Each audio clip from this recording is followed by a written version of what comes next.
Build muscle and lose fat? Is it possible? For years, the fitness industry has preached that building muscle and losing fat simultaneously is impossible. The traditional bodybuilding approach tells us we need a caloric surplus to build muscle and a caloric deficit to lose fat. Recent studies have challenged this belief, suggesting that it is possible to pack on muscle without needing a massive surplus of calories. Achieving that coveted lean and muscular physique might be more attainable than you think.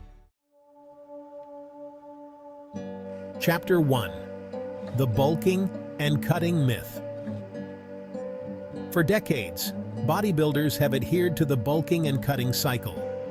This involved eating in a large caloric surplus to maximize muscle gain, often accepting significant fat gain as a side effect.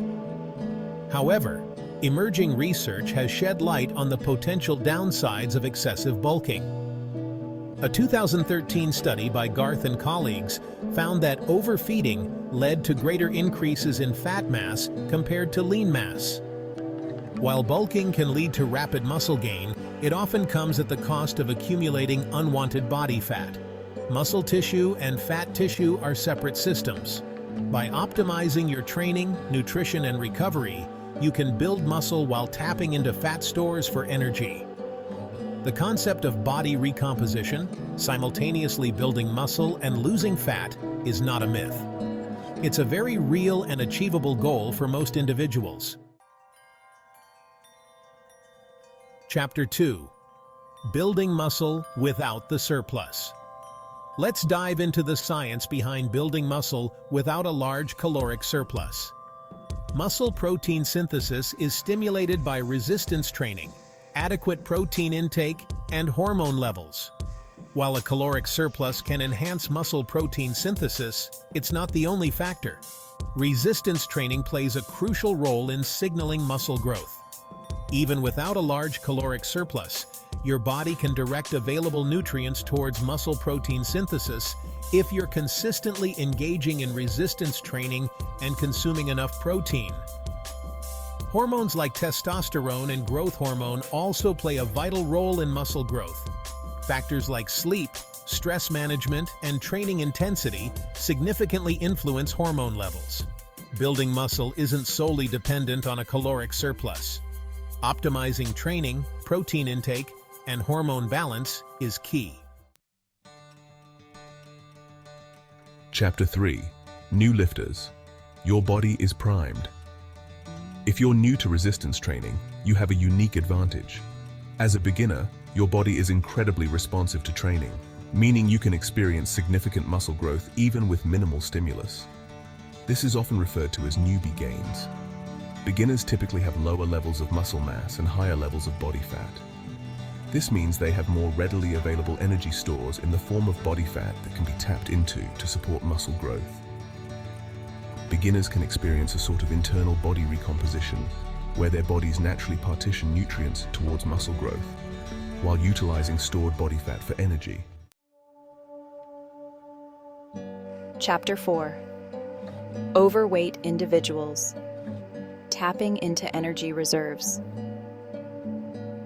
For individuals carrying excess body fat, the journey to a leaner physique often involves shedding fat while preserving or even building muscle mass.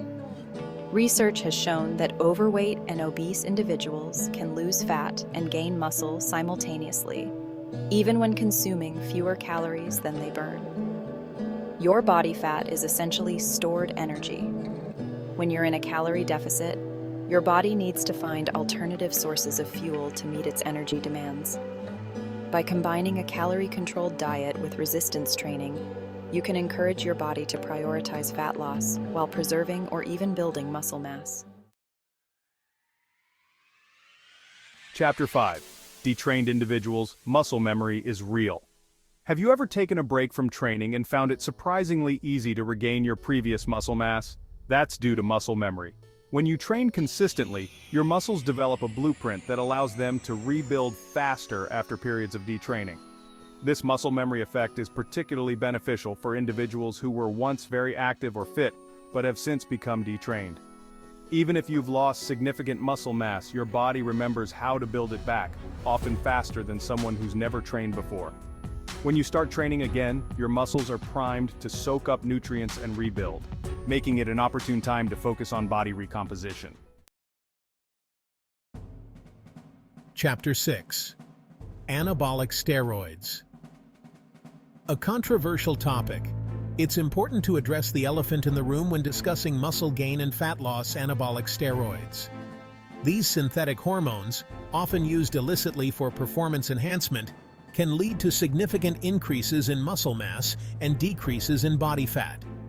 Anabolic steroids work by mimicking the effects of testosterone, promoting muscle protein synthesis and increasing nitrogen retention within muscle cells. However, the use of anabolic steroids comes with significant health risks, including liver damage, heart problems, hormonal imbalances, and psychological effects. Furthermore, the muscle and strength gains achieved through steroid use are often unsustainable once the individual stops taking the drugs.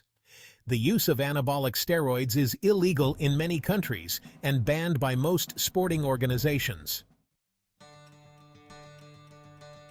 Chapter 7. Sub-optimized trainees. You have room to grow.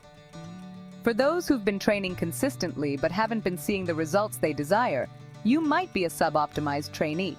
This means there are areas within your training, nutrition, or recovery that can be improved to unlock greater progress. Perhaps your training program lacks sufficient volume or intensity to stimulate optimal muscle growth. Or maybe your diet isn't providing the right balance of macronutrients, particularly protein, to support muscle building. By optimizing your training program, fine-tuning your nutrition, and prioritizing recovery, you can create an environment where your body is better equipped to build muscle and lose fat simultaneously. Let's talk about the cornerstone of body recomposition training. Your workouts are the primary driver of muscle growth and metabolic adaptations that support fat loss. When it comes to building muscle, the principle of progressive overload reigns supreme. To continuously stimulate muscle growth, you must consistently challenge your muscles by gradually increasing the weight, reps, or sets over time. Training intensity plays a crucial role in maximizing muscle growth and calorie expenditure. High-intensity training elevates metabolism and promotes excess post-exercise oxygen consumption, meaning you continue burning calories even after your workout. Training volume. The total amount of work performed is another important factor. Aim for a training volume that challenges your muscles without leading to excessive fatigue or risk of injury. While it's possible to build muscle and lose fat simultaneously, it's essential to determine your primary goal. Are you focused on maximizing muscle gain, or is shedding body fat your top priority? Your answer will influence your dietary approach and training focus. If your primary goal is to build muscle, ensure you're consuming a slight caloric surplus. This surplus provides your body with the extra energy it needs to support muscle protein synthesis and recovery. On the other hand, if your primary goal is fat loss, you'll need to be in a caloric deficit. A moderate caloric deficit of around 10 to 20% below maintenance is generally recommended for sustainable fat loss. Now that you understand the importance of setting a primary goal, let's discuss how to determine your caloric intake for body recomposition. The foundation of your dietary approach lies in understanding your maintenance calories. Your maintenance calories represent the number of calories you need to consume daily to maintain your current weight. Once you know your maintenance calories, you can adjust your intake up or down to create a surplus or deficit, depending on your primary goal. There are various online calculators and formulas to estimate your maintenance calories based on factors like age, gender, weight, height, and activity level. If you're unsure about calculating your macros or need guidance on creating a personalized meal plan, consider consulting with a registered dietitian or certified nutrition coach. So, there you have it. The truth about building muscle and losing fat simultaneously. It's not a myth or a privilege reserved for a select few. It's about understanding the science, applying the principles, and staying consistent with your efforts. Body recomposition is a realistic and achievable goal for most individuals. Remember to focus on consistent resistance training, adequate protein intake, and a caloric intake that aligns with your primary goal. For a detailed breakdown of body recomposition strategies, check out my new nutrition guide, available now.